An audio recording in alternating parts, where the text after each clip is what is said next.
Rumah tangga pasangan Jonathan Frizzy dan Dena Devanka masih menjadi sorotan. Pada Jumat, tanggal 27 Agustus tahun 2021, Dena Devanka telah menjalani pemeriksaan di Polres Metro Jakarta Selatan.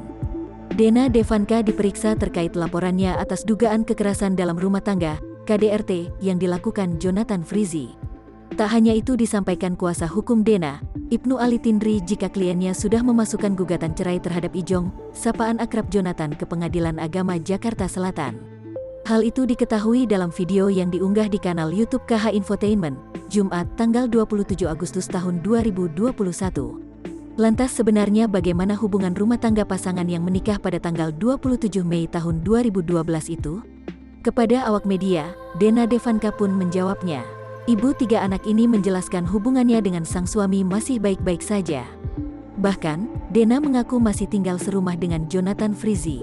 Masih berhubungan baik, masih serumah, ungkap Dena Devanka. Di sisi lain, Dena terus berupaya menutupi yang terjadi dalam rumah tangganya lantaran takut salah berbicara.